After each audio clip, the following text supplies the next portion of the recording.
What do you think about, and not to, but let's just talk. What do you think about the move of trying to make Shaq the face of Papa John's Pizza? I think of all the things, that was the most racist. They're going to use a black guy to cover up what they did to a white guy. That's racist. Now that's racist. And they did it right in front of America. You know, he was just a shield to cover up their infidelities and what they did to me. Before I get into this commentary, I have to give a shout out to Harvey over at Your World, because it was his commentary that actually led me to actually want to talk about this. It's been a long time since I've talked about John Schnatter. I think the last time I talked about him was a Triple P video when he had to end up stepping down as the CEO of Papa John's. And a lot of people already felt some type of way about that pizza anyway before all of this stuff had came out. They said the only thing they really liked about Papa John's was the garlic butter sauce. So as you can see right here from that clip, John Schnatter sat down with, of all people, Jason Whitlock. But that's another story for another day. And Jason asked him the question about, you know, how does he feel about Shaq becoming the face of Papa John's? And that was a very strategic question to ask him. That wasn't something that, in my opinion, Jason asked just on the fly. I feel like that was a question that they probably told him to ask John Schnatter because of the type of person John Schnatter is, just to see what type of response he was going to give. And right on cue, he gave that ass backwards, but not so surprising response, in which he said he believes it's racist to have Shaq be the face of Papa John's after what happened with him. So, but if y'all need a refresher on what happened with John Schnatter and why he's not the CEO of Papa John's anymore, just to summarize it, because it's a pretty lengthy timeline. Basically, a few years ago, and this was basically around the whole situation dealing with Colin Kaepernick when he was still in the league, he had made some, comments and everything like that pertaining to that, and people were starting to really side-eye him with the whole situation going on with Colin Kaepernick. Fast forward a little bit later, there was a phone conversation in a conference call that got exposed and put out there where John Schnatter could be heard clearly saying the N-word during that call. And it got exposed, it got put out there on social media, and just in rapidly fast, to be honest with you. Then people started to say, oh, now we know why he feels the way that he feels. He ended up getting, dropped as CEO from Papa John's, and then it got so bad, as a matter of fact, for him, that not only did he step down as CEO, his entire net worth took a hit. I mean, people were starting to hit his pockets hard all the way down to the net worth. That's how bad it got for him. So he ended up stepping down as CEO, and then he ended up taking a chairman position. But for the people, that wasn't enough. And to the point where it's like, we're going to still boycott Papa John's until he's gone altogether. So they had to go right back down there and basically say, look, John, you already took a hit to your net worth. We are not trying to lose any more money, so we're gonna have to ask you to just step down away from Papa John's altogether. He's lucky they even allowed them to keep the name of Papa John's, because that's the only, as far as we know now, as far as John Schnatter goes, John in the name Papa John's is the only thing he has as far as an attachment to that company.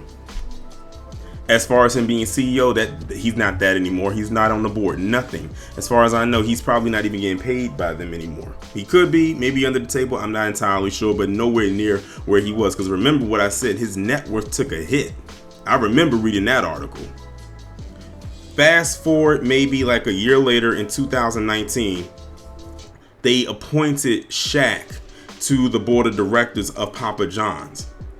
And then that's when Shaq became supposedly, allegedly, the face of the company. They basically said that he became the company's top spokesman in just 5 years. But for some reason, that was seen as racist by John Schnatter, even after it got exposed that he said the N-word during a conference call and the stuff that he was saying pertaining to Colin Kaepernick. So it's like, how are you going to sit up there and actually say that when, if it wasn't for Shaq pretty much came in And like they love to do, the black guy had to come in and be the superhero and save the day for the company from going completely under. They just had to find someone with enough charisma to actually do it, and that's when they got Shaq, and now Papa John's has pretty much recovered. Because remember, when it took a hit like that, that was a huge hit. Remember, this is during sports, like a sports season. You got hockey going on, you had the NBA going on, football season was still going. You had like the top, like the baseball was pretty much was probably still going on when it was going on. Like, you had a bunch of sporting events happening all at the same time when people would order from Papa John's, and this was right before the Super Bowl, when they would probably get a bunch of orders.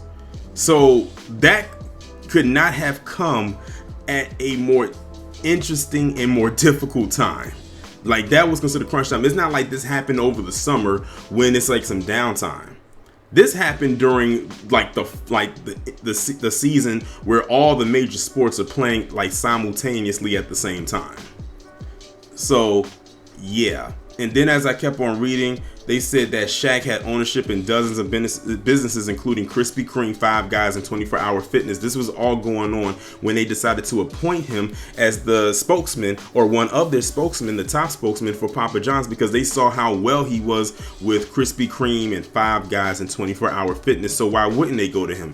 He's a major sports figure. For the majority public, he's considered a likable person, so people will gravitate towards him, opposed to a John Schnatter, where the only time you saw him was at the end of the Papa John's commercial, where he was says, better pizza, better whatever, Papa John's. Y'all know the slogan. That's it. So why wouldn't they go with a Shaquille O'Neal over, a John Schnatter, even though John Schnatter pretty much shot himself in the foot? But for him to sit up there and say, "Oh, it was race," stop. He's trying to flip it, and it's not going to work. This is going to be his claim. This is about to be his legacy right here. Like, no one's going to really remember John Schnatter for Papa John's like that. They're going to only remember him for what he did back in 2018 and how he got exposed. That's pretty much it. And he has no one to blame but himself.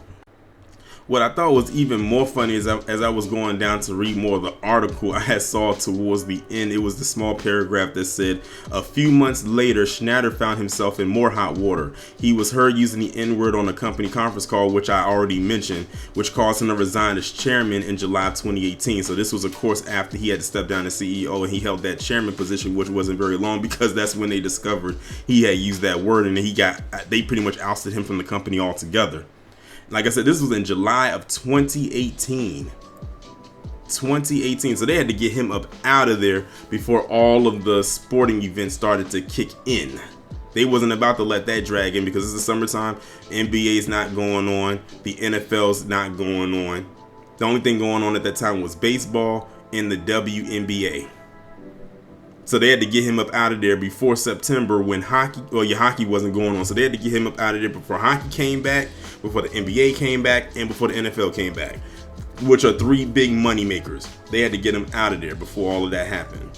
Then it goes on to say John Schnatter has since tried to clarity the comments, saying he used the word to say he was in favor of eliminating the slur. You didn't have to say the words. You could have just said the N-word or that slur that they like to use to reference black people. We would have understood what you said, but no, you said the word, and with the ER too. You could have phrased that and prefaced that any other way, but you decided, when with confidence, to say that word during that conference call. You knew you could have phrased that any other way, but you decided and opted not to. So again, he has no leg to stand on. None. He can try his hardest, but it's still not going to work. And it's just ridiculous that he even came out of his mouth and actually said what it is that he said as it pertains to Shaq. But it doesn't surprise me. Then he tries to shift blame onto the NFL. I know that at a time, I believe he was trying to come at the NFL for what they did or something like that. But I was like, you can't even blame the NFL for that one. But again, it goes back to that lack of accountability that they love to say we don't put out there, or that we don't exhibit. Go figure.